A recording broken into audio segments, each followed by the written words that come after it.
Vamos a empezar con casi puntualidad.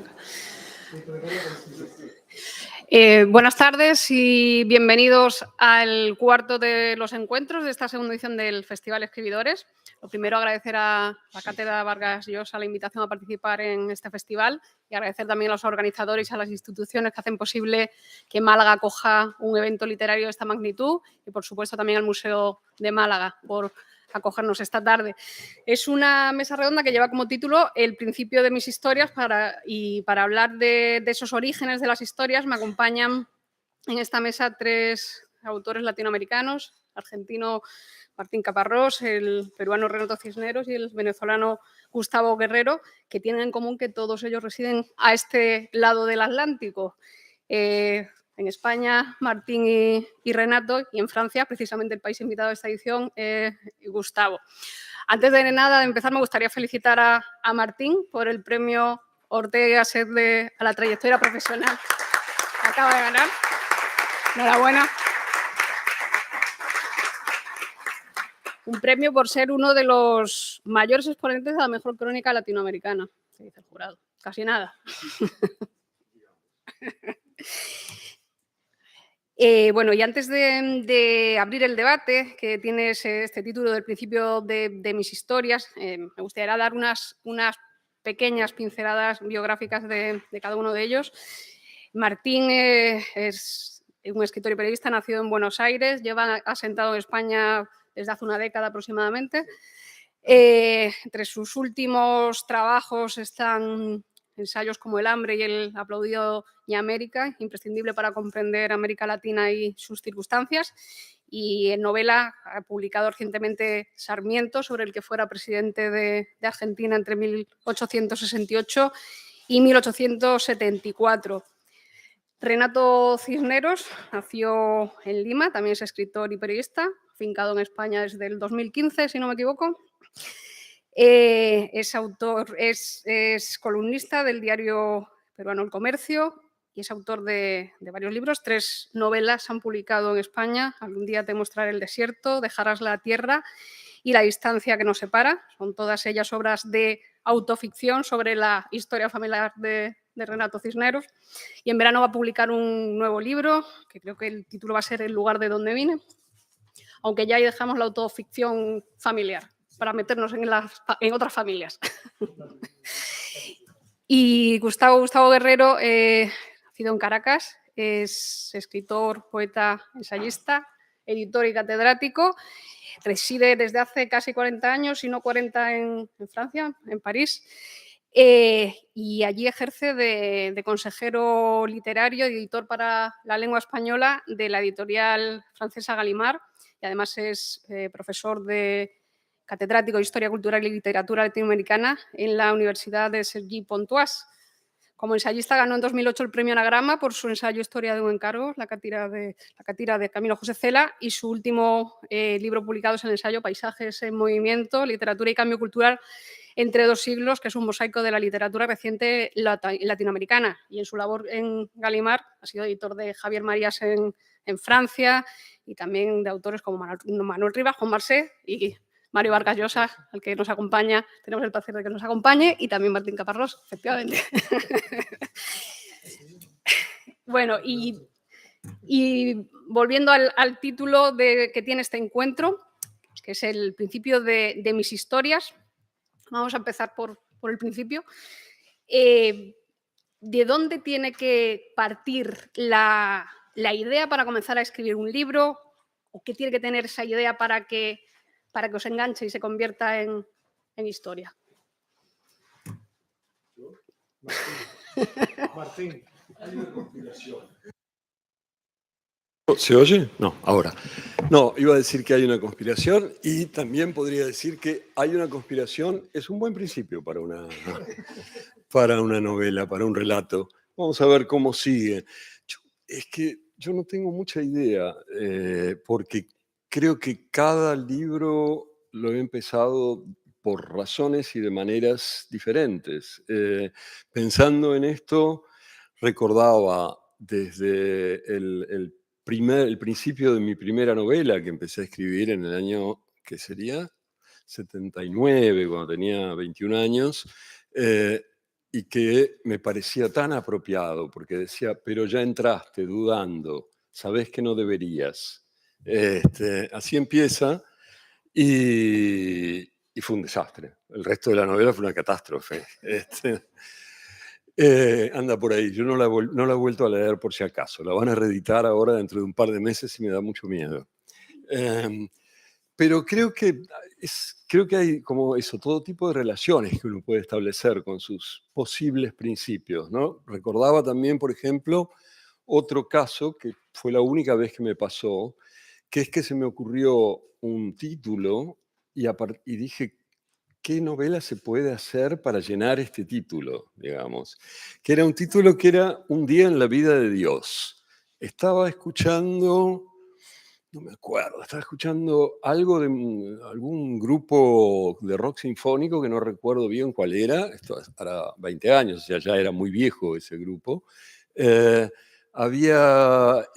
y me daba vuelta en la cabeza que esa frase estaba llena de contradicciones internas. Digo, Dios no tiene vida, por lo tanto no puede haber un día en su vida no significa nada. Dije, pero me encantaba esa idea de un título que era tan intensamente autocontradictorio, ¿no? Y entonces dije, pero ¿cómo puedo hacer para ponerle una novela a este título? O sea, era muy raro. Y se me ocurrió una que esa sí me gustó más, que era justamente postular que había una cantidad de funcionarios en la gran corporación que maneja los universos, con esta idea ahora de que dicen que no hay un universo, sino multiversos, no metaversos, como dice el señor Zuckerberg para tratar de vendernos no sé qué, sino multiversos, y que entonces a cada uno de los funcionarios que trabajan en la corporación se les entregaba una cantidad muy concentrada de masa y también una cantidad importantísima de energía para que hicieran con eso su universo. Y había quienes trataban de hacer universos extraños, porque, bueno, eso les daba la posibilidad de ascender dentro de la corporación, de demostrar que eran buenos empleados y que, por lo tanto, creaban cosas que valía la pena. Pero esta empleada, en realidad, era una mujer, todas las empleadas eran mujeres, simplemente le aplicó la energía a esa masa, creó un vulgarísimo Big Bang y lo único que le salió fue un espacio con mucho vacío y algunas piedras. Era algo aburridísimo. Es decir, con eso no tenía ninguna chance de ascender en su trabajo. Y entonces, en algún momento, en medio de su desesperación por ser tan mediocre, se le ocurrió decidir que unos bichitos que había en el tercer pedrusco de uno de los innumerables sistemas solares que había por ahí, iban a tener una vida finita, que sus vidas se iban a acabar. Cosa que a nadie se le había ocurrido antes, porque no tenía por qué ser así. Quiero decir, a este imbécil se le ocurrió esa idea, inventó la muerte, y a partir de ahí esos bichitos empezaron a pensar que había dioses.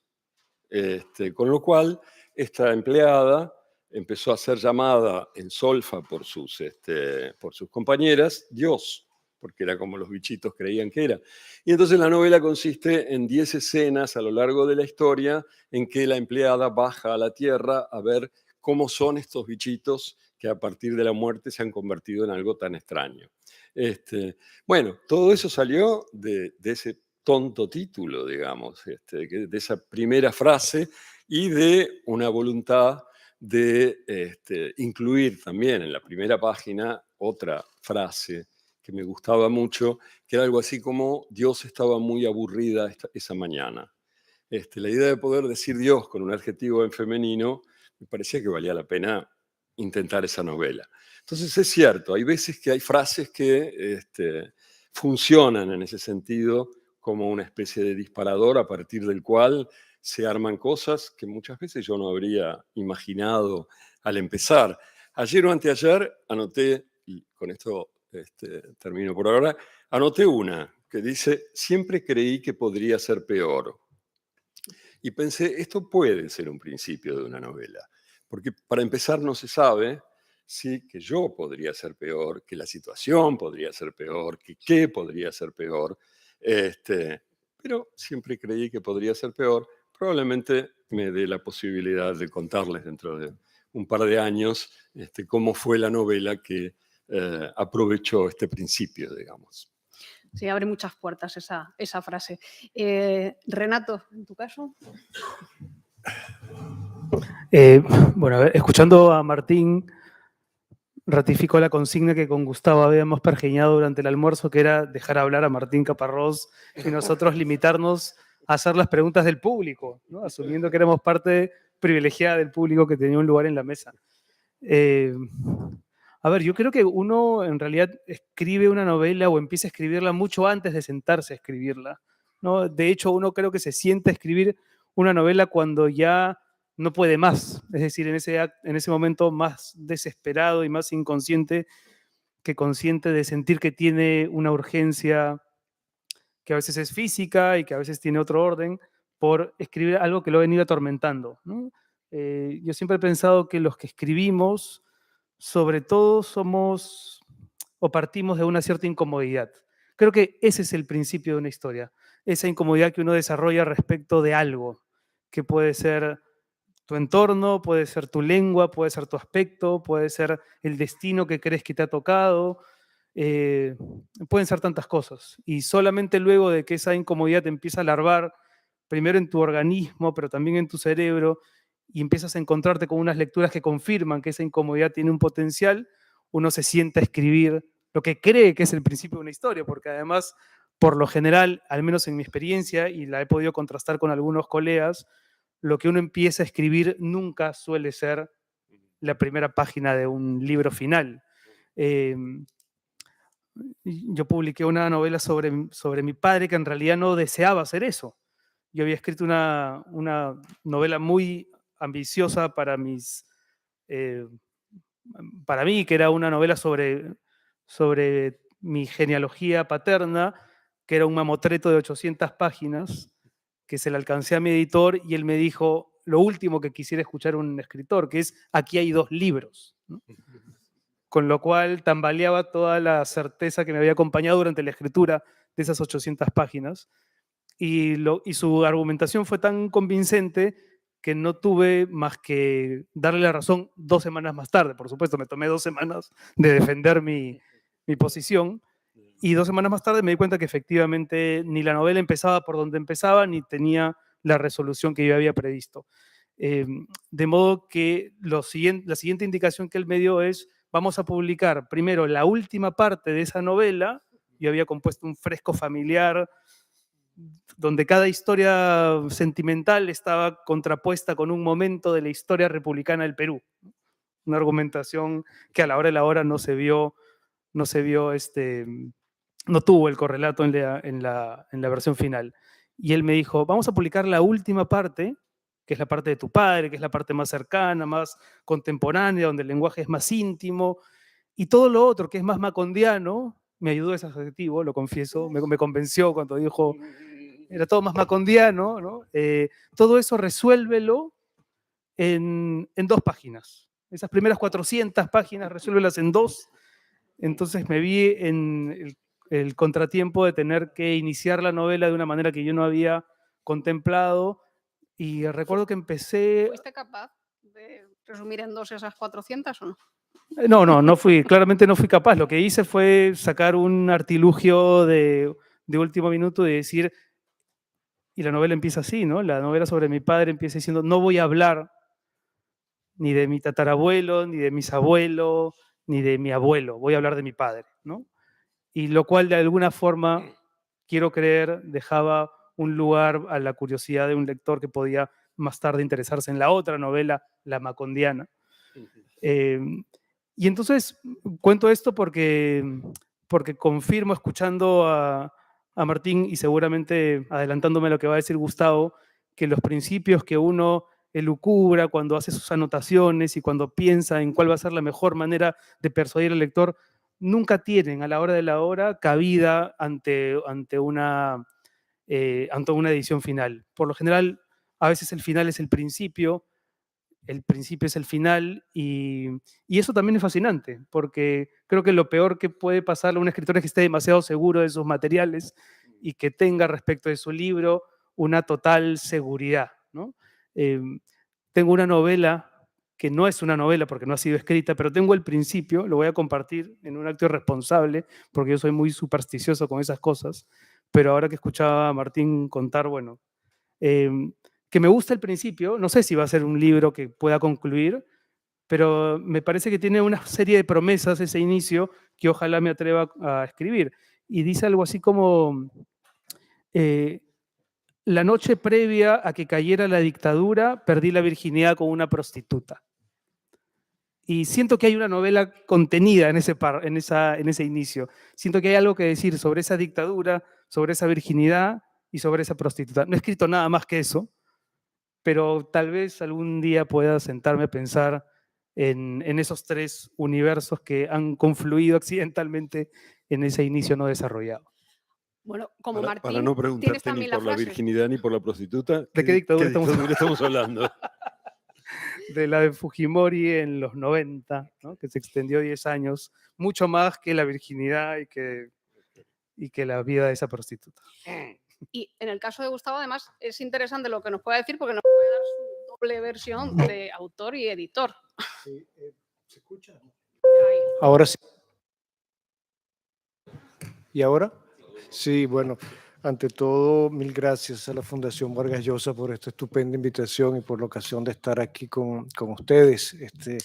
Mil gracias por habernos invitado y por poder compartir este momento. Para un editor es un trabajo un poco complicado a veces, sobre todo cuando uno trabaja con traductores. Frecuentemente he notado en las relecturas que hacemos de las obras que nos llegan en español, que el primer capítulo siempre es problemático. Siempre hay cosas que faltan por aquí o que faltan por allá. Hay un momento de tensión en el inicio del relato que hace que cuando releemos esos primeros capítulos nos damos cuenta que muchas veces hay problemas de inseguridad allí, sobre todo cuando nos mandan manuscritos que no son todavía o que no están todavía editados. Es un momento clave, ¿eh? Es un momento de arrancar el relato, de cómo arrancas el relato, y sé que muchos autores vuelven cuando terminan la obra a ese primer capítulo un poco para tratar de armonizarlo con lo que ha sido el resto de la obra. Yo pienso como Martín y como Renato que los relatos es el origen de un relato, es muy oscuro siempre.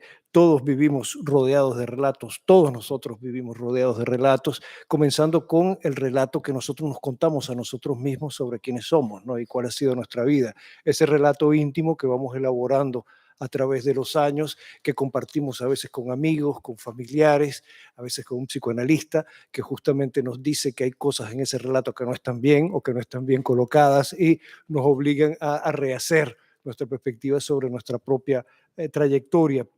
Yo creo que todos vivimos rodeados de relatos y pienso que el origen de una historia siempre es otra historia. Siempre hay otra historia. Y una de las obras más bonitas para entender esto y que muchos de ustedes ya habrán leído son Las Mil y Una Noches. Las Mil y Una Noches nos muestran hasta qué punto nuestras vidas están rodeadas de relatos y cómo un relato engendra otro relato que engendra otro relato que engendra otro relato.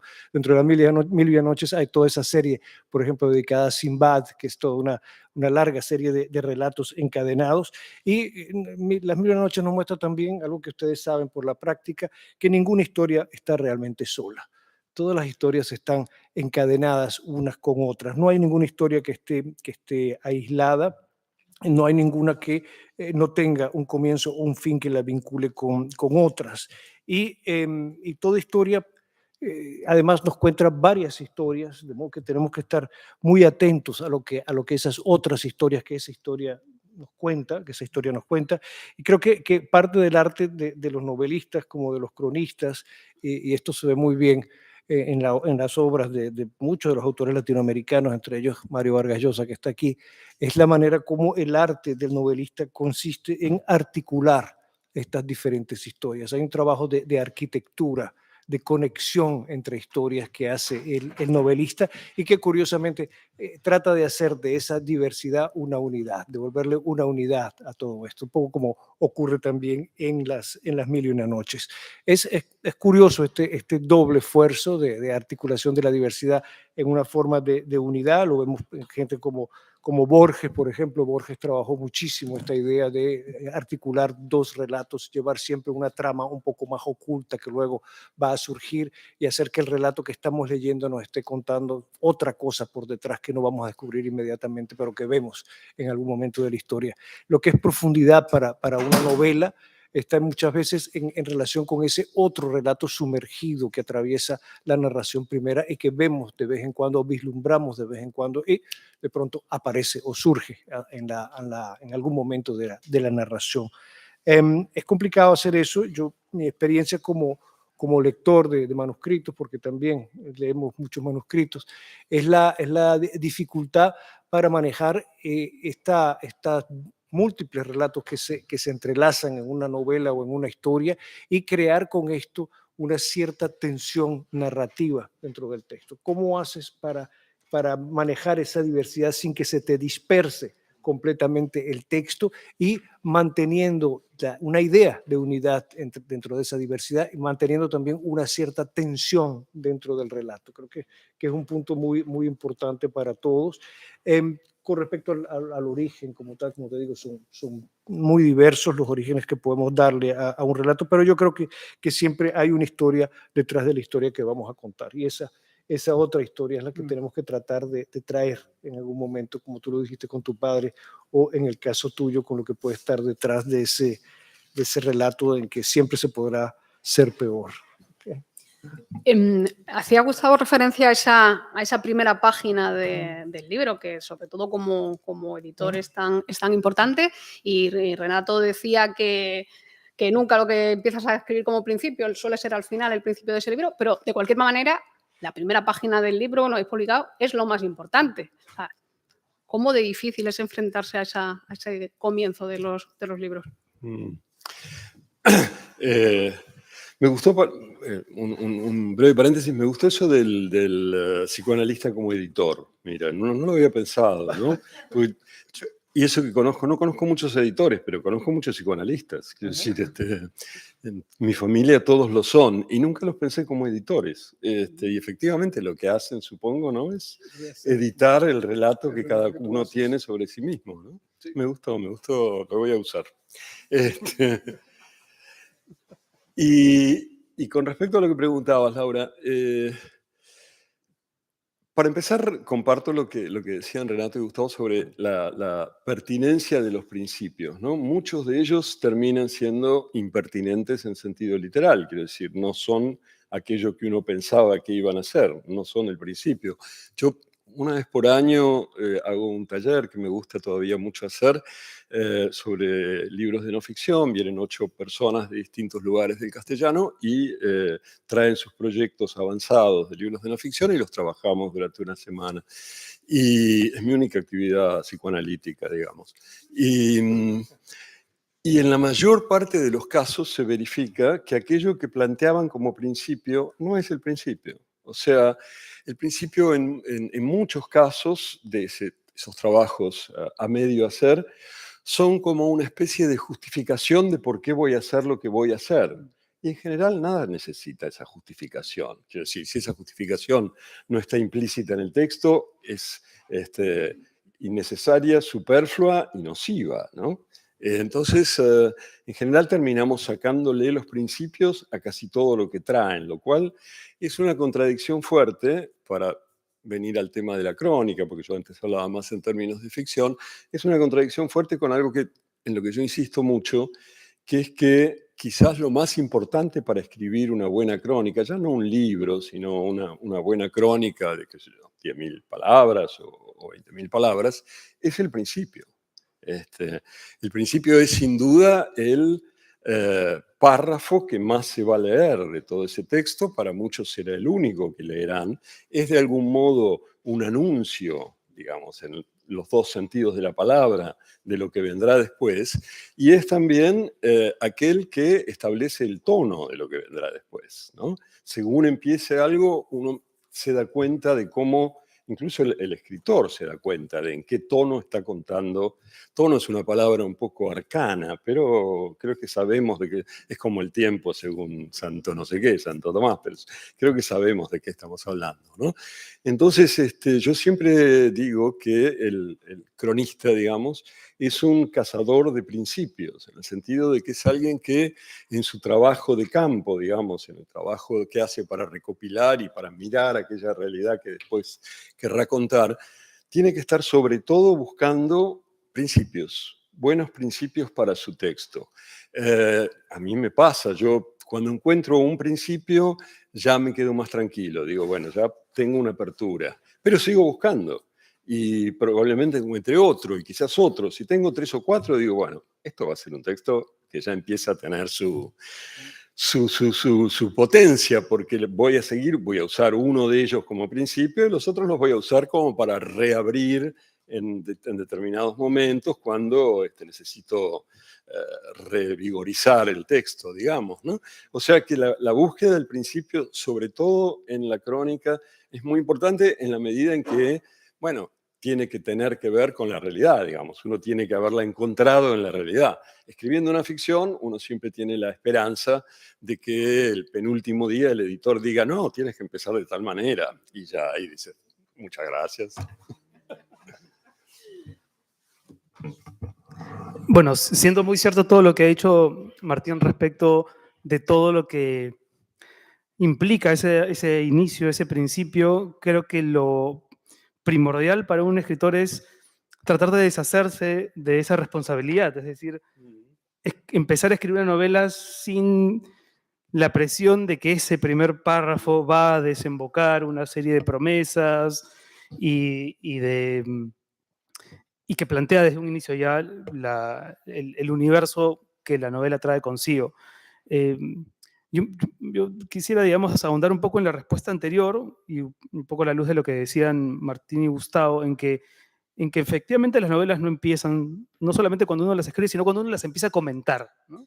Cuando uno tiene una idea y ya está decidido a escribir, lo primero que uno hace, y a ver si me desmienten o lo confirman mis compañeros de mesa, es empiezas con algún amigo muy cercano, tal vez colega, empiezas a contarle, ¿no? Y ver cuál es su reacción. Y en función de esa reacción, de pronto te empoderas como autor para sentarte a escribir. O quizá no te has dado cuenta que tienes una novela dentro tuyo y cuentas una anécdota que la gente celebra mucho y dices, caramba, quizá aquí hay algo más que un simple recurso que yo pueda llevar de reunión en reunión. A mí me pasó en México con Federico Andajasi, un escritor argentino, compatriota tuyo, Martín. Sí. Yo estaba ahí de reportero cubriendo la entrega de un premio, creo que era Premio Planeta, y coincidí con él, a quien no conocía. Le comenté que mi padre también había nacido en la Argentina y me empezó a hacer preguntas. Y le conté, bueno, que mi padre había estudiado con los militares que luego fueron los genocidas de todo el proceso militar argentino, y me siguió preguntando y en un momento me interrogó diciéndome, ¿tú escribes? Y yo estaba en ese momento en el que hacía periodismo, todavía no me había sentado a hacer literatura y no supe responder, es decir, sentía que era un sacrilegio decir que sí, pero que era mentira decir que no. Y dije sí muy tímidamente y me dijo, bueno, eso tienes que escribirlo. Entonces probablemente, claro, desde ese momento hasta el día en que yo me senté a escribir pasó mucho tiempo, pero tal vez la historia ya había empezado a funcionar porque había un interlocutor que la había validado. Y creo que eso es muy cierto. Uno busca primero potenciales lectores, la posibilidad de que tu historia tenga eco en un determinado...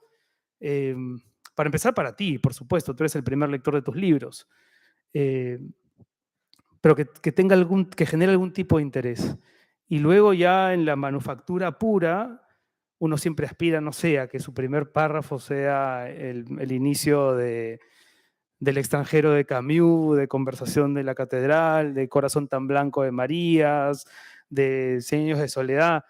pero al mismo tiempo tienes que saber que eso muy probablemente sea imposible, ¿no? Entonces, hay un consejo que daba Augusto Monterroso a sus alumnos que decía más o menos así: cuando creas mucho en ti mismo, duda. Y cuando dudes mucho de ti mismo, cree. El péndulo en el que se mueven las convicciones de un escritor tiene que estar todo el tiempo moviéndose entre la convicción y la duda, entre la fe y el escepticismo. Y yo creo que uno se enfrenta a esos primeros párrafos sobre todo, porque luego ya uno encuentra un tono, un vuelo y unas voces que te hablan desde no sabes dónde para poder escribir, pero al inicio creo que uno tiene que moverse en esa página en blanco que es casi un agujero negro, eh, con tanta convicción como con duda, ¿no? Y alternando eso, fe y escepticismo.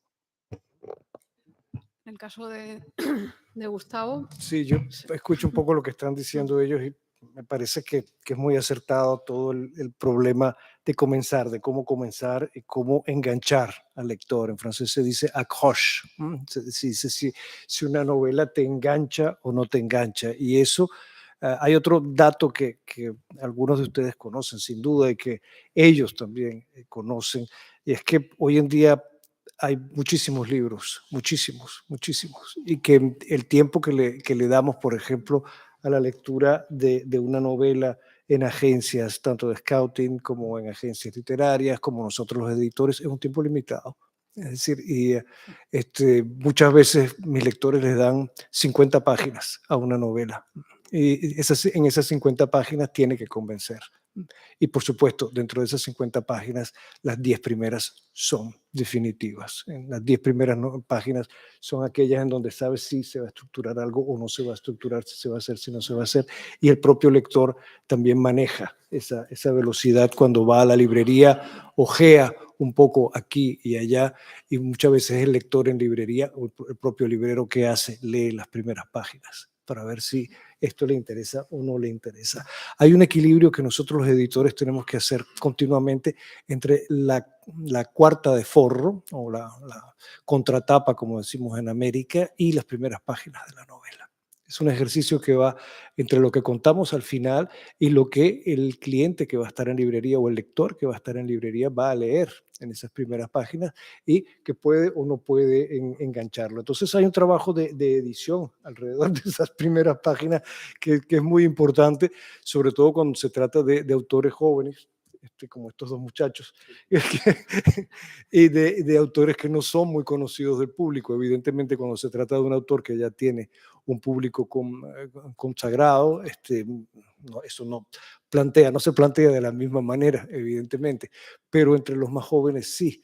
Entonces, hoy en día, cuando uno ve lo que está haciendo la generación de Renato, por ejemplo, se da cuenta de que hay una velocidad diferente para el comienzo. El comienzo llega con una velocidad mucho más rápida. Hay una idea de narración que tiene que estar muy vinculada a esa idea del enganche. Tienes que enganchar al lector en unas cuantas páginas solamente y tienes que crear el deseo o la curiosidad de seguir. Cosa que Homero entendió muy bien cuando comenzó a escribir in medias res, cuando esos comienzos in medias res que justamente te meten en medio de la acción y te enganchan, ¿no? Eso es un modo de comenzar que está en el comienzo prácticamente de nuestra literatura y que sigue vivo, ¿no? Es la idea de que tienes que enganchar en pocas páginas. Hoy en día eso se ha acelerado y yo creo que dentro de las escuelas de escritura y en estos talleres de escritura, una de las asignaturas que los talleristas practican es el comienzo. Cómo comenzar, con una anécdota, con un dato curioso, con una frase como la que acaba de sacar Martín, comenzar en mitad de la trama. En fin, el comienzo es definitivo. Y termino diciendo que creo que la situación de hoy, de la saturación de la ficción, de la cantidad de ficción que tenemos para consumir, no toca solamente este problema de los comienzos a la literatura, sino toca también al cine y toca también a las series. Las teleseries cada vez más tratan de reinventar los modos de comenzar para justamente fidelizar al público. Hablando también de comienzos, y lo decía Martín Caparrós, porque quería también saber eso, si el título viene al principio, que ya Martín ya ha dicho que, o sea, ya ha contado que tiene un título para, para un libro, o viene al final, también se cambia a lo largo del proceso de escritura.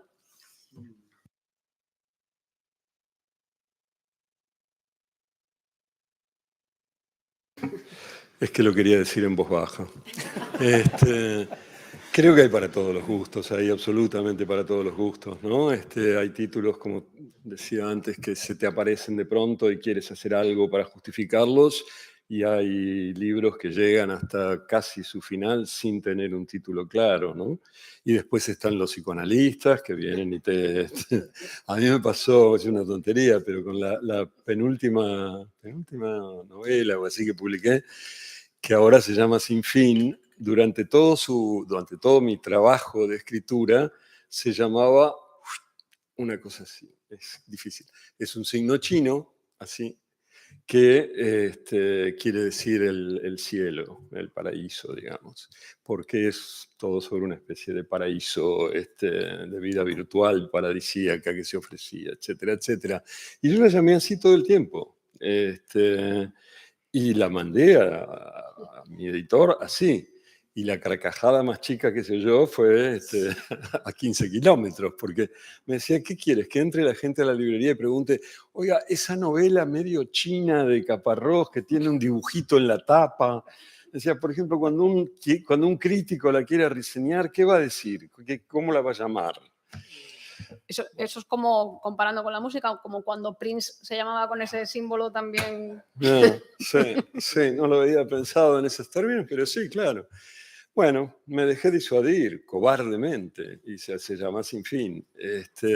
O sea, digo, en el título yo creo que ya empiezan a intervenir muchas más cosas porque, bueno, es un acuerdo, una negociación, un intento de conformar a una cantidad de partes que en general siempre hay uno que parte y reparte y se queda con la mejor parte y todas esas cosas. Pero no, me parece que lo del título es totalmente variable y aleatorio.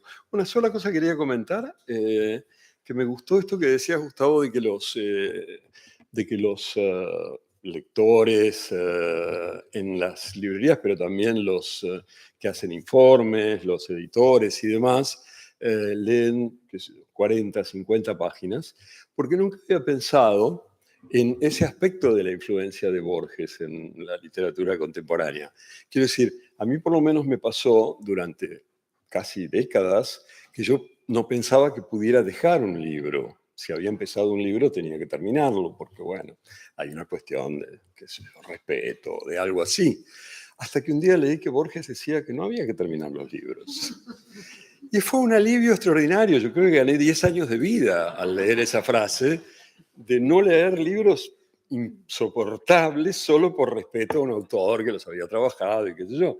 Ahora, que la influencia de Borges haya llegado ya hasta la industria y todo eso, es bastante extraordinario, ¿no? Con el tema de los tipos, ¿Cuánto le das a un libro? ¿Cuánto tiempo, cuántas páginas le das de...?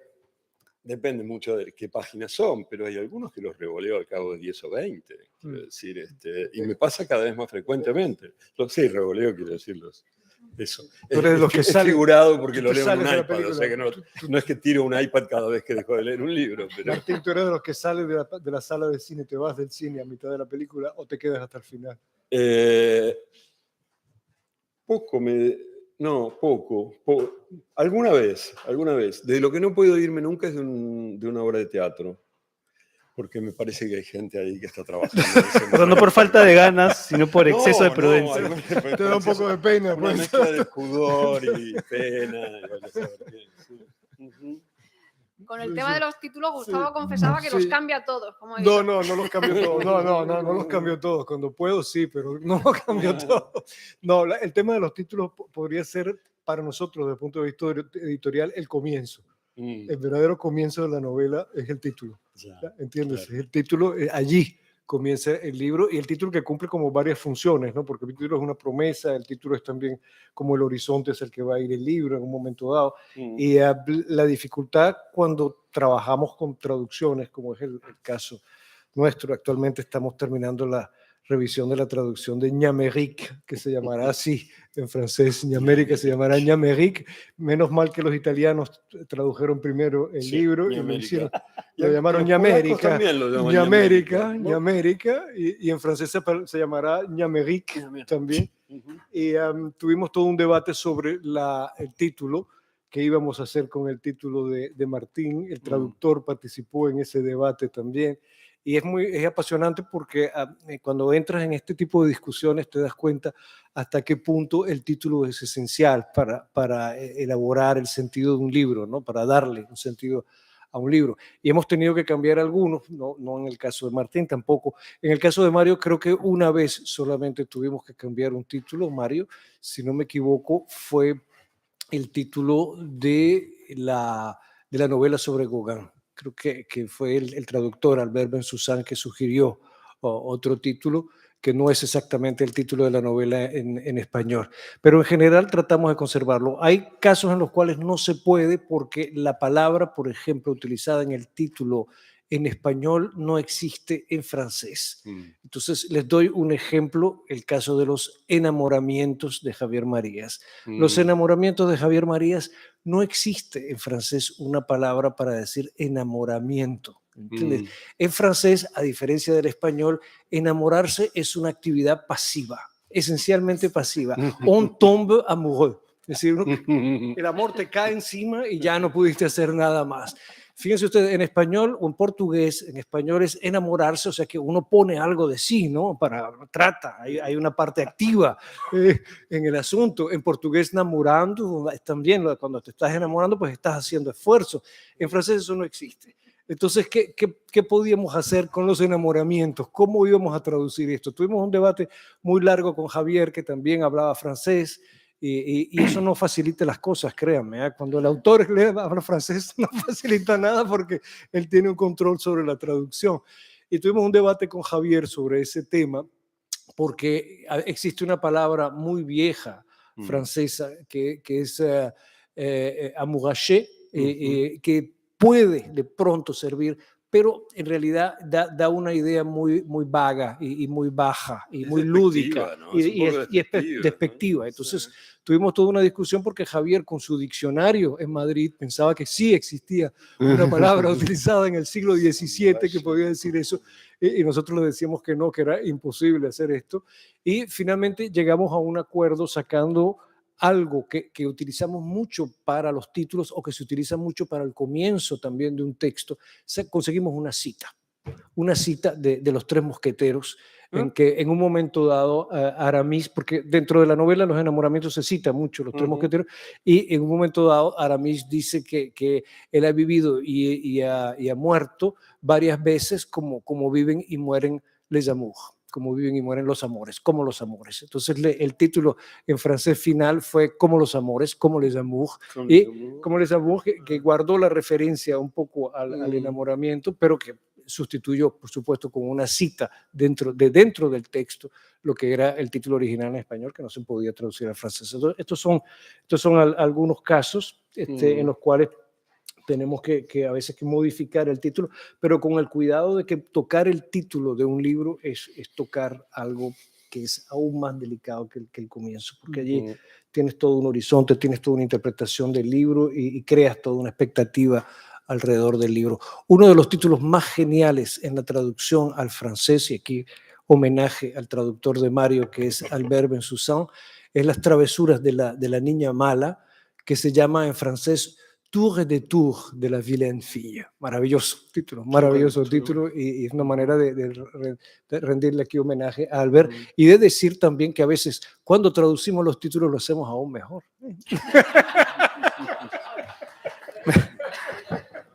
Me hace recordar, Gustavo, con el tema de las traducciones, que el traductor al francés de la novela sobre mi padre me mandó un mail muy largo con una serie de preguntas, todas que resultaron muy fáciles de responder, hasta que llegué a una que se me complicó porque tenía que ver con una expresión que es tan peruana que nunca la discutí, ¿no? Uno crece con palabras que nunca te ves en la necesidad de explicar. Esta palabra es, ¿no? Anticuchada. ¿Qué significa anticuchada? Los peruanos que están presentes saben exactamente lo que significa, pero quienes no son peruanos no lo saben. Entonces, por primera vez en la vida, le respondí pensando que iba a ser muy fácil contestar. Y son bueno, es una reunión en la que se sirven anticuchos, que son unas brochetas donde unos palos atraviesan unos trozos de corazón de vaca con sangre, y me dio un repelús mientras describía esta palabra con la que nunca había tenido ningún problema. Así que las traducciones pueden traer ese tipo de complicaciones. Y sobre títulos, estaba escuchándote y pensaba en Julio Ramón Ribeiro y la mala suerte que él tenía con los editores. Él tenía tiene un libro de cuentos que se titula Las botellas y los hombres, y su editor lo publicó como Los hombres y las botellas, y eso le generaba, por supuesto, una serie de problemas, ¿no? Un problema de etilismo, sí. Y, claro, exactamente, ¿no? Ahí cambia todo, cambia absolutamente todo el sentido de lo que quería decir. Y por si fuera poco, él tuvo una historia mucho más trágica que esa con editores, que fue cuando se publica su primer libro en Francia.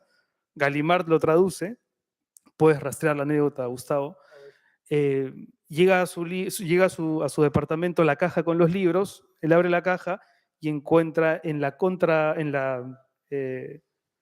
el margen donde aparece la foto, que parecía la foto de un autor negro, de apellido Ribeiro, pero con I latina, no con Y, como era el suyo. Y él, por supuesto, primero se sorprendió, se indignó, no era él, claramente, era un autor portugués, ¿no? Había habido un equívoco imperdonable, y Ribeiro monta en cólera, baja al primer piso, empieza a caminar rumbo a la editorial para reclamar, y en el camino, esto es muy ribeiriano, ¿no? Piensa que si reclama no lo van a volver a traducir. Entonces regresa a su casa, regresa sobre sus pasos y se queda con la experiencia un tanto extraña de ver su primer libro traducido, publicado con una foto de un autor que no es él, ¿no? Sino es un autor portugués muy distinto. Yo le entregué a mi editor cuando resolvimos finalmente el tema de los 2 libros. Dije, bueno, tienes acá la novela, se titula La historia del padre. Un título bastante llano y pálido. Y él me dijo, no me convence, y fue al baño. Estábamos en una reunión, fue al baño y volvió y me dijo, tengo el título para tu novela, es La distancia que nos separa. Que finalmente fue el título con el que se quedó, que resumía perfectamente toda la trama y todas las distancias que el narrador tenía con el personaje del padre, las distancias generacionales, ideológicas, en fin, ¿no? Y entonces, no sé, pienso que los baños de pronto son buenos lugares para encontrar títulos. No sé si les ha pasado a ustedes. Todavía. Y hablando de otro tipo de comienzos, ¿cómo empezáis a escribir cada día? ¿Cómo es vuestra rutina de escritores? ¿Yo? No, cada vez menos. No que escribo cada vez menos, sino que cada vez menos tengo sistema, digamos. Durante mucho tiempo sí tuve un sistema que consistía en como dejar algo colgando cada vez que terminaba una jornada, o sea, terminarla en algún momento que podría haber continuado, obligarme a terminarla y así ya sabía de dónde salir al día siguiente. Creo que es algo que bastante gente hace. Eso lo hice durante mucho tiempo. Últimamente no. Cuando me queda algo colgando, lo descuelgo y lo sigo y qué sé yo, hasta que me aburro, y cuando ya no sé qué más poner, me voy a cualquier otro lado, y a la mañana siguiente me enfrento con el hecho de que no tengo ni idea de por dónde ir, pero bueno, es lo peor es trabajar en el puerto. Nada, no tengo una gran rutina al respecto. A mí lo que me ha ocurrido en los últimos años es que mientras menos estoy en la computadora, más buenas ideas vienen a mi cabeza, ¿no? Y relaciono eso con el movimiento, es decir, con hacer ejercicio, con nadar y correr, básicamente, que han sido las 2 actividades que me han acompañado en la escritura de mis últimas 2 novelas y de esta última que aparece ahora en julio. Y y es curioso porque el cuerpo de alguna manera, al estar tan concentrado en una actividad física, le deja a la mente un espacio que la mente no tiene cuando está concentrada en una actividad intelectual. Y aparecen fogonazos de ideas que una buena memoria, a veces no es mi caso, conserva para el momento de la escritura. Y lo otro es que, bueno, es tratar de... Mi esposa es médico, ella es la que tiene la actividad profesional, digamos, formal. Yo trabajo en casa, pero no siempre trabajar en casa es una buena idea. No sé si les pasa a Gustavo y a Martín, pero entre las muchas interrupciones que uno tiene en Madrid con el cartero comercial, el que viene a chequear el gas o los niveles del agua o el consumo de tal, o los repartos de Amazon, casi que es mejor no estar en casa, ¿no? Y también tengo a veces ciertos reparos respecto de la utilidad del trabajo que estoy haciendo. Hace poco estuve en Barcelona, en casa de un amigo que es colega de mi esposa, ginecólogo. Me dijo, quédate trabajando tranquilo, yo voy y regreso, que tengo una urgencia. Y claro, yo me quedé, estaba justo viendo una escena en la que tenía que delimitar exactamente cuál era el barrio, verosímilmente, cuál era el barrio en Nueva York en 1942 en el que podía transcurrir la escena que yo estaba intentando. Eh, el amigo que me hospedaba regresó a las 4 horas, ¿no? Y me dijo, ¿cómo te fue? Y le dije, bueno, ahí más o menos intenté. ¿Tú, y a ti cómo te fue? Bueno, tuve 3 partos, ¿no? Asistí 3 partos. Y dije, miércoles, o sea, mientras su trabajo ha incidido directamente en la especie humana y en el establecimiento de la especie humana, yo me he pasado 4 horas viendo si era en esta esquina o en esta otra, ¿no? Entonces, Bueno, trabajamos maltusianamente, digamos, contra sí, la explosión demográfica, contra todas esas totalmente. cosas. Lo hacemos para nada. Me gustó eso que dices de los ejercicios. A mí me pasa lo contrario. Se me ocurre últimamente cada vez más las cosas cuando me acuesto a dormir, lo cual me hace particularmente unfit para ningún tipo de convivencia conyugal, porque estoy despertándome todo el tiempo, ¿no? Es insoportable. Por suerte las cosas que se me ocurren no tienen ningún interés, entonces digo, bueno, las olvidaré, pero me da mucho odio olvidarlas, solo porque hay una mujer que no quiere despertarse. Qué cosa. En eso Martín tiene toda la razón. Emmanuel Carrère decía que escribir es la actividad menos benéfica socialmente que uno puede ejercer porque estás todo el tiempo escribiendo y la gente se da cuenta de que no estás oyendo lo que te están diciendo porque estás pensando en otra cosa o que estás escribiendo mientras otra persona te está hablando. En fin, es una actividad que aísla mucho y que te toma demasiado el tiempo, te ocupa enteramente. Yo tengo un diario, yo lo digo abiertamente, tengo un diario donde llevo más o menos una crónica de mis actividades, de lo que yo hago, de lo que yo vivo, de lo que yo veo, y ese diario me sirve como para mantener vivo el español, porque acuérdate que yo vivo en Francia, trabajo en francés todo el tiempo, mi esposa es francesa, mi vida es francesa, hacia 80%, de modo que ese espacio del español para mí es muy importante, es el espacio de lo íntimo, y ese espacio está vinculado al diario. Entonces, ¿Y diario nunca escribiste en el diario en francés? Sí, Sí. algunas veces, pero cuando me dirigía a mí de otras maneras. Perdón.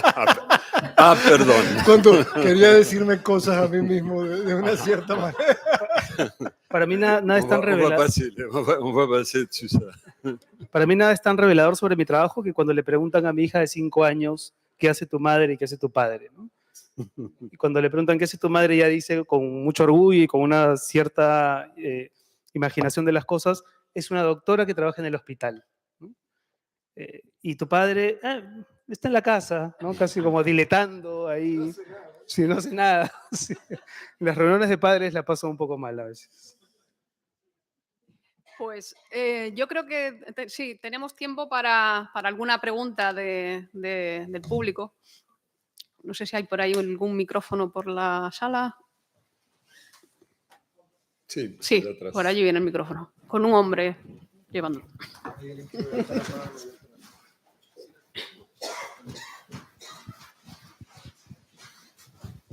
Gracias. Hola. No se escucha, ¿no? No se escucha. No se escucha el micrófono. Que creo que... No. No, a ver, sí. Hola, hola. A Ahí ver. va. ¿Ahora? Ah. Ahora sí. Eh. Mientras los escuchaba, me parece que no se escucha. ¿No se escucha todavía o sí se No. escucha? Me lo pego más. Vale, Ahora ok. sí, ahora sí. Mientras los escuchaba hablar de los inicios de las historias, me estaba acordando de una historia que me contó alguna vez Carlos Franz, a que fue traducido al chino hace algunos años. Y la novela que fue traducida al chino tenía 400 páginas. Y llegó a China para presentar la novela y se encontró con su traductor. Y su traductor le dio la versión en chino de su novela. Y tenía 200 páginas. Y Carlos le dijo, ¿qué ha pasado con esta novela? Ha adelgazado. Los ideogramas son tan sintéticos que permiten que la prosa en español se reduzca de 400 a 200 páginas. Y el traductor chino le dijo, mirándolo muy seriamente, lector chino no gusta adjetivos. Entonces, digamos, la mesa se titula El principio de mis historias, pero yo quería preguntarles a ustedes, sobre todo a ti, Gustavo, que tienes que ver con el proceso de traducción y edición de los libros por el final de las historias. Es decir, si ustedes se reconocen en esos productos finales que son sus novelas, si las releen y si cuando las releen se frustran, sienten que hay hallazgos, no sé. Mira, la relectura de traducciones es una pesadilla a veces, debo confesarlo, porque cuando no encuentras en francés lo que has leído en español y cuando ves que hay demasiados desfases, etcétera, es muy frustrante para un editor. Nosotros en Gallimard tenemos como 3 lecturas diferentes para cada traducción. La primera lectura es verificar que el traductor tradujo efectivamente lo que el autor dijo en castellano, es decir, contrastar la versión en español con la versión que tenemos en francés. ¿Okay? La segunda es la lectura estilística, es decir, que el texto funcione en francés, que se lea en francés, que sea fluido en francés, que sea idiomáticamente bien construido en francés. Esa es la segunda lectura. Y la tercera lectura es la que hacemos el editor estilístico y yo, que es ver que las dos cosas funcionen bien juntas. Porque hay una dosis siempre de extranjería que tiene que sentirse detrás de la traducción, y eso toca a veces elementos como los nombres de los lugares, los nombres de los personajes, toda una serie de cosas que no hay que traducir para que el libro preserve ese sabor del libro traducido, pero no demasiado. ¿Entiendes? Eso es un problema de matices, de cálculos que es muy delicado de hacer y que nosotros hacemos en 3 partes. Y un cuidado extremo para el comienzo y para el final de los textos. Recuerdo las relecturas que tuvimos que hacer, por ejemplo, de Rulfo, de los cuentos de Rulfo. Hubo un momento dado en que el primer traductor de Rulfo, de cuyo nombre no quiero acordarme, en aquel cuento de Rulfo que se llama Diles que no me maten, ¿recuerdan ese cuento de Rulfo? Al final del cuento, el cadáver está totalmente deshecho y el hijo viene, y en francés le decían, ay papá, mira cómo te dejaron con las gracias que te han caído del cielo. Traducción de, mira con los tiros de gracia cómo te han dejado. Imagínense ustedes ver eso. Tú dices, por favor, totalmente contradictorio pues, con el texto de Rulfo. Ese es el caso. Ha habido que, nosotros hemos tenido que revisar regularmente, y eso lo hablamos con Álvaro y con Ada una vez en París, las traducciones que se han hecho al francés, y lo mismo ocurre en inglés, porque ocurre que las traducciones envejecen muy rápido, más rápido que las obras escritas en lengua original. Envejecen muy rápido, y a veces algunos autores extranjeros se van quedando sin lectores en un país porque las traducciones que han sido hechas hace 30 o 40 años ya no se pueden leer hoy, o son muy antiguas. Lo acabamos de hacer, por ejemplo, con Neruda.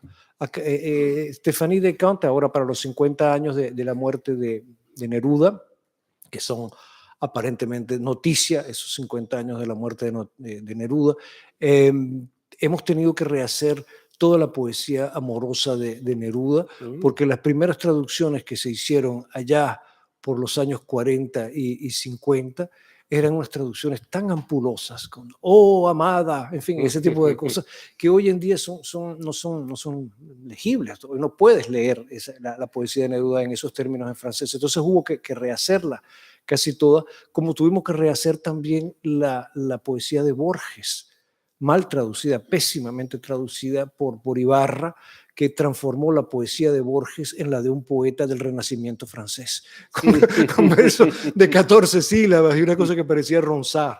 Todas estas cosas hay que hacerlas regularmente porque las obras, es un fenómeno muy curioso, ¿eh? ¿Por qué las traducciones envejecen más rápido que las obras en lengua original? Hay varias explicaciones para eso. Una de ellas, de los lingüistas, es que la traducción permite fijar el estado de la lengua en un momento dado. Y otra que yo tengo y que me viene un poco de la amistad con otros escritores y editores, y de ver cómo trabajamos justamente esos matices entre lo que debe sonar extranjero y lo que no debe sonar extranjero en una traducción, viene del hecho de que los traductores, mal que bien, exageran un poco el carácter francés de su traducción. No sé si me puedo explicar, me estoy explicando. Como decía un amigo, el traductor trabaja con la traducción un poco como el travestí, es decir, exagera a la mujer tanto que se ve, ¿entiendes? En la traducción es lo mismo, hay una exageración en algún momento de la lengua que hace que cuando pasa el tiempo esa exageración se ve. Ese exceso se ve y se ve más rápido que aquello que está escrito en lengua original. De modo que parte de nuestro trabajo es ese, estar continuamente rehaciendo las traducciones, volviendo a ver las traducciones. Lo hicimos cuando se hizo la Pléiade de Mario, se revisaron todas las traducciones y se actualizaron. Se hizo con Borges también, se revisaron las traducciones de Borges y se actualizaron. Lo estamos haciendo con Neruda, revisando y actualizando, y en algún momento habrá que hacerlo también con gente como Cortázar, por ejemplo, y con otros escritores latinoamericanos que fueron traducidos en los años 50 y 60, en particular en aquella colección famosa en la que debutó Mario también en Francia, que era la Croix du Sud la Croix du Sud de Roger Caillois, en la cual Roger Caillois hacía absolutamente todo, desde la traducción hasta el título, hasta la contraportada. Él se ocupaba absolutamente de todo y a veces les explicaba a los escritores lo que habían querido decir. Que lo diga Mario. Si no. ¿Puedo decir algo? Sí, claro. No, me estaba acordando con lo de los chinos que no les gustan los adjetivos, que hay muchas cosas que no les gustan a los chinos. Yo tuve un largo debate con una editorial china que quería traducir un libro mío que se llama El hambre, que es una no ficción sobre cómo funciona el sistema, digamos, del hambre en el mundo. Y ellos querían traducirlo, pero querían quitarle 2 o 3 páginas que contaban la gran hambruna del salto hacia adelante de Mao Zedong en el 58-61, donde dicen que murieron entre 30 y 40 millones de personas, no se sabe cuántas, pero un número extraordinario, que fue una de estas historias absolutamente delirantes en que querían tecnificar el campo, con lo cual, por ejemplo, usaban como abono vidrio molido. No sé cómo se les había ocurrido que eso podía beneficiar a ninguna planta, pero... ¿Servir de abono? Sí, no había ninguna razón, pero parece que les parecía más técnico. Y además, como habían fijado cuotas, cada sección, cada provincia y demás, tenía que entregar una cuota a Pekín, y como ninguna quería aceptar que no había llegado a su cuota, la cuota general era la mitad de su producción. Entonces, si tenían que producir 10 millones de toneladas de arroz, tenían que entregar 5 a Pekín. Como a lo sumo llegaban a producir 5, 5 y medio, entregaban los 5 a Pekín para que nadie pudiera decirles nada, y su propio territorio se quedaba famélico, pero famélico en los niveles extraordinarios, en que evitaban el tabú del canibalismo, digamos, familiar, intercambiándose hijos. O sea, las familias se intercambiaban hijos, así yo me comía no a mi hijo, sino al hijo de otro, digamos. O sea, fue una situación realmente de las más espeluznantes que uno podía imaginar. No, tampoco es decisiva para este libro, pero había 2 o 3 páginas sobre ella. Y me dijeron, bueno, queremos publicarla, pero queremos quitar esto. Porque en China hay un sistema de censura muy perverso que es, en realidad, confía en la autocensura. O sea, no hay una censura previa, no hay un censor que lee el manuscrito y dice esto se puede publicar, esto no, sino posterior. La editorial publica el libro y si el censor encuentra que hay algo que no debió haber sido publicado, quema la edición, con lo cual la editorial pierde todo lo que invirtió en ese libro. Con lo cual los editores ejercen una autocensura que va mucho más allá que la que probablemente habría ejercido un censor. Entonces querían quitar estas páginas. Y yo les decía, no quiero que me censuren. Yo, no. Y tuvimos una larga discusión, ellos me daban ejemplos de gente que había aceptado esto, gente muy respetable que había aceptado esto para que el libro circulara. Me decían, es mejor que se publiquen, qué sé yo, las 600 páginas, aunque no sean 603, pero por lo menos que todo lo demás circule. Fue una discusión como de un año. Al final, debo decir que acepté, porque me gustaba la idea de que el libro se publicara en chino, solo que diciéndoles que no me pagaran derechos de autor. No quería cobrar por aceptar la censura, digamos. Me parecía que eso de algún modo lo limpiaba. No sé cuánto, pero quiero decir, este tipo de cosas se producen de distintas maneras, en distintos lugares, mucho, ¿no? Y después está el problema de qué es lo que traducen los traductores. Hablaban de los idiomas que uno conoce. A mí me encanta, pese a todo, que me traduzcan al chino o al coreano, porque no tengo ni idea de lo que han dicho. Nunca lo voy a saber y voy a poder vivir tranquilo, happily ever after, ¿no? ¿no? En cambio, bueno, he tenido problemas con traducciones al francés, por ejemplo. No. Antes. Y recuerdo un día especialmente triste para mí, en que estaba también con el hambre presentando la edición brasilera en una feria del libro en Brasilia. Yo no la había mirado, no la había visto, había dicho no quiero ni verla. Pero me pidieron que leyera la primera página y empecé a leer la primera página que habla de Níger, un país muy pobre en África, donde comen uno de los cereales más pobres que hay, que es el mijo, que nosotros ni usamos, se lo damos a los pajaritos, con suerte. Y entonces, mientras leía eso en voz alta, me encontré con que hablaban del cultivo del millo, que es el maíz. Es decir, no hay nada más alejado del mijo que el maíz, son ecosistemas radicalmente distintos. Digo, uno es la planta de la aridez más absoluta, la otra es la planta de la exuberancia tropical, ¿no? Y habían traducido sistemáticamente mijo por millo. Claro, se parecen, los faux amis que dicen los franceses, y al carajo, me agarró un mal humor. Y decidí que nunca más iba a leer ninguna cosa que tradujeran, aunque ahora el señor Guerrero me amenaza con someterme a ese castigo. Vamos a ver qué hacemos. ¿Se puede todavía? Sí. Gustavo, ¿te ha tocado pocos escritores, por supuesto, en lengua castellana y en cualquier otro idioma que son capaces de escribir igual de bien en dos idiomas? Pienso mucho en Cabrera, así también como en español, su libro Holy Smoke, Puro Humo, lo hizo mismo en inglés y en español, y yo creo que el inglés es mejor que el español. Esa era una pregunta. Y la otra es, ¿cuánta libertad se puede tomar un autor? Borges decía, sino que y debe escribir mejor que el original, y entonces él se tomaba unas libertades terribles, ¿no? Que probablemente un editor, incluyéndote a ti, no aceptaría, ¿no? Venía conversando, no sé con quién, creo que fue con Pierre Azulín, cuando veníamos en el avión, de un caso como el que tú acabas de mencionar, que es el caso de Georges Semprún, Georges Semprún.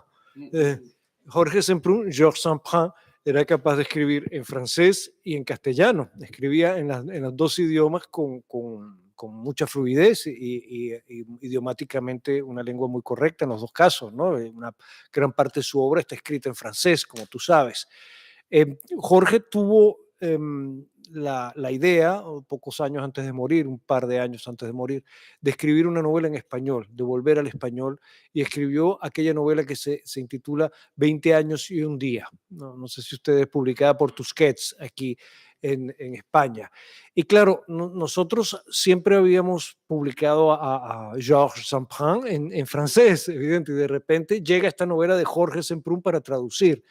Entonces yo apelé a uno de mis mejores traductores, a Serge Mestre, que es un excelente traductor, tradujo también el Cahiers, el Cuaderno Gris, por ejemplo, de Pla, en fin, es un muy buen traductor del español y del catalán. Y Sergio Mestre, durante prácticamente 6 meses, no hizo sino leer a Jorge Semprún en francés, para empaparse del francés de Jorge Semprún y poder traducirlo correctamente. Entonces, Sergio vio un poco el estilo de Semprún, la manera de escribir de Semprún para traducir como Semprún, un ejercicio muy complicado, ¿eh? Porque Semprún no quería hacerlo. Y finalmente Sergio Mestre, al cabo de un año, terminó la traducción al francés del libro de Jorge Semprún y le llevó el libro a Jorge Semprún. Y a Jorge Semprún no le gustó, porque dice, esto está lleno de tics. Y entonces Sergio le decía, pero es que usted escribe así. Y esta frase gira todo el tiempo, pero es que usted escribe así. Entonces, ¿qué ocurrió? Ocurrió que la traducción de Sergio Mestre la rehizo en parte Jorge Semprún, y Jorge Semprún dijo, nunca más haré que alguien me vuelva a traducir al francés, de ahora en adelante, si hay otra obra, la escribiré directamente en francés. Ese es un ejemplo muy, muy complicado, porque ¿sabes lo que pasa? Yo he conocido otros escritores vascos, por ejemplo, que escriben en español y en vasco, o escritores catalanes que escriben en catalán y escriben en español también, y muchos no quieren hacerlo por esto que le pasó a Semprún, porque acaban reescribiéndose, acaban reescribiendo el libro, haciendo otro libro, ¿entiendes? Que no es el libro que que habían escrito. Entonces, entre la traducción y la reescritura, por mucho que Borges diga, hay unas fronteras que no son tan porosas como él piensa. Hay un límite, ¿no? Nosotros, nuestro deber como editores es garantizarle al autor que el libro que él va a tener en francés es el equivalente de lo que él escribió en español. Ese es nuestro punto. ¿Cuándo empezó esa idea? Porque yo algunas veces me tuve que enfrentar con traducciones, no sé, del siglo XVIII, por ejemplo, principios del XIX, que no tenían ninguna pretensión de literalidad. No, Quiero eso decir, te comienza con los contaban derechos de la autor. historia. Con los derechos de autor hacia 1810, 1812. Fue Cuando eso. comienza la ley de derechos de autor a circular, en ese momento la obra original va a adquirir un peso enorme, el respeto del texto original adquiere un peso enorme, entonces las traducciones tienen que ceñirse cada vez más a la obra original. Tendrían que ceñirse, pero cuidado, también hay algo que ocurre en los últimos años. Hay, en el caso del francés, por ejemplo, yo lo he notado cuando releo las traducciones de hace 50, 60 años, el francés se ha ido adaptando cada vez más al español. Quiero decir con esto que cuando Mario, por ejemplo, comenzó a publicar La ciudad de los perros, en aquella época de Caillois, los traductores consideraban que si en francés no se podía decir esto, pues no lo traducían. No lo traducían, simplemente. Entonces había como una importancia mayor de la lengua de llegada del libro sobre la lengua de origen del libro. Y eso se siente mucho en las traducciones. Les doy un ejemplo terrible, señores, señoras. El ejemplo de Lidia Cabrera. Ustedes saben que Lidia Cabrera fue una gran etnóloga cubana que murió en Miami en 1989. Ella es una de las primeras en haber trabajado todos los temas de la santería cubana, todos los temas de los orishas cubanos, de las religiones cubanas. Y Lidia Cabrera fue traducida muy temprano en Francia, en los años 30 y 40, y los mitos de la santería cubana que ella recupera, contados por santeras en Cuba, se convierten en discursos casi de la Academia Francesa. Pues conocer eso, son cosas que no tienen nada que ver. Es todo tan correcto, ¿me entienden? Tan estructurado, tan armado, que no tiene nada que ver con el relato que ella hizo y que recuperó entre las santeras cubanas que le contaban lo que eran los orishas, quiénes era Shogun, quién era Yemanyá, todos esos relatos orales llenos de incorrecciones, de cosas, pero cosas muy bonitas también, de una poesía oral original. Todo eso desaparecía en francés para convertirse en unos textos perfectamente articulados, sintácticos, etcétera, etcétera. Pero a mí me impresionaba más lo contrario, ¿no? El hecho de contarte la historia sin ningún respeto por el original. La fecha... Eso viene a partir del Código Napoleónico y el respeto de los derechos de autor en 1810, algo así, en el caso de Francia. Yo una vez, hace mucho, me tuve que enfrentar con una... Tenía que traducir l'Ingénu de Voltaire al castellano. Y entonces cuando estaba como leyendo cosas, a ver, para ver cómo lo hacía, me encontré con que había una traducción de un abate Marchena, que fue un abate de Froquet, un abate de esos que había colgado los hábitos a fines del 18 en España y se fue a la Revolución Francesa y se volvió muy liberal y esas cosas, y tradujo a Voltaire como parte de esa militancia. Y sí, pero lo curioso era que, por ejemplo, como un ejemplo menor y para no extenderme, la protagonista femenina de l'Ingénu, que se llama Mademoiselle de Saint-Yves, el abate Marchena la llama Hortensia, cosa que no aparece en ningún lugar del texto de Voltaire. Y uno dice, ¿por qué Hortensia? ¿Por qué no si se gusta? O sea, no había ningún respeto por el original. Es interesante, ¿no? Tú mencionabas, Gustavo, a Serge Mestre, que fue el que tradujo mis novelas también. Y, ten cuidado, ten cuidado. Y acabo de recordar, escuchándote, que además de anticuchada, la otra palabra peruana que lo obligó a hacerme preguntas era guachafería, que es una expresión peruana que no tiene equivalencia ni siquiera en el español de España, digamos. Aquí puede ser cutre, puede ser hortera, pero puede ser muchas cosas más. Un guachafo en Perú es alguien que puede vestirse inapropiadamente para una ocasión, es alguien que puede tener la decoración recargada de su casa, es alguien que cae mal, en fin. O sea, tiene como demasiadas connotaciones como para encontrar una equivalencia en el francés. Me acuerdo de esa palabra porque aparece mucho en Travesuras de la Niña Mala. Guachafo, ella le dice a él, eres un guachafo, lo llama. ¿Y cómo está traducida? ¿Recuerdas? Porque Serge la tradujo no lo como recuerdo, cocoterie. Es probable que esté traducida así. ¿Cómo? Es muy probable. Cocoterie, pero creo que no es exactamente guachafo ni guachafería, que es un concepto exclusivamente peruano. Bueno, pues tenemos que poner aquí fin a... Sí. ¿Una más? Seguimos ¿Sí? en el bar después. Venga, ¿no? pues una más. Entonces... Sí, pero bueno, una. ¿Pero está la pregunta o no está? Sí, tenía el micrófono. Se está peleando con el micrófono. Sí.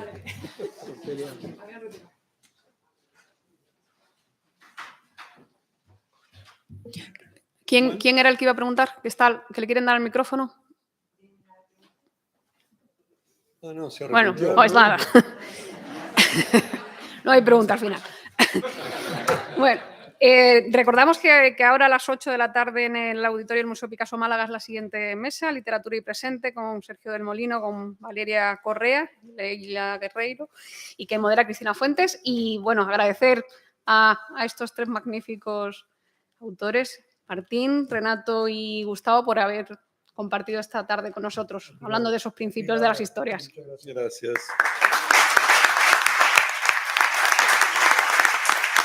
Un placer, Martín. Bueno,